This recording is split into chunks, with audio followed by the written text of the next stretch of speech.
আচ্ছা দেখো তো আমাদের দুজনকে একসাথে কেমন লাগছে। তোমরা তো ভিডিও দেখে বুঝতেই পেরে গেছো যে আমরা দুজনে সেম সেম কুর্তি পরেছি। আসলে বিষয়টা হলো এরকম, আমি এর আগে বহুবার মানিকে বলেছি যে মানি আমরা সেম সেম কুর্তি পরতে পারি না। তখন মানি কি বলতো যে হ্যাঁ হ্যাঁ পরতে পারি বলে বলে আর আমাদের পরা হয়নি। তো এইবার যখন ঘুরতে যাওয়ার প্ল্যানিং হয়েছিল আবার আমি মানির কাছে বায়না শুরু করি। তো তাই জন্যে মানি যখন এখানে এসেছিল দুজনের জন্য সেম কুর্তি কিনে নিয়ে এসেছিলো। তো এটা দেখে তো আমি ভীষণ খুশি হয়ে গেছি। তো তাই সকালবেলা উঠেই বসে পড়েছি রেডি হতে। আর দেখো আমি রেডি হচ্ছি আর মানি একটু একটু করে আমাকে একটা করে কেক খাইয়ে দিচ্ছে।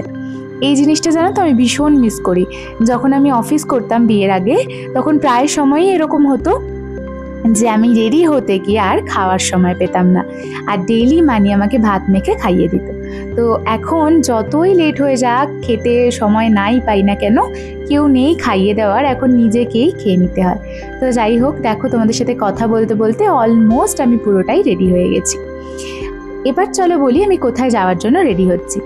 আমাদের ভাইজ্যাগে ফার্স্ট ডে কাটানোর পরে আজকে যাওয়ার কথা ছিল আরাকুতে।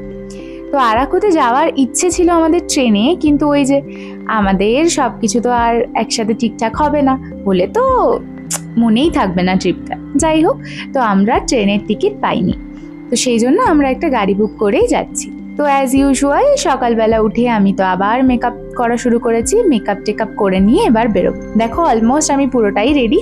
এবার চুলটাকে একটু সুন্দরভাবে আঁচড়ে বেঁধে নিলেই একদম রেডি।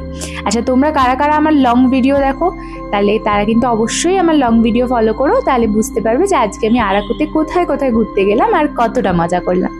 তো বাই, আজকের ভিডিওটা এতটাই, দেখা হচ্ছে নেক্সট ভিডিওতে।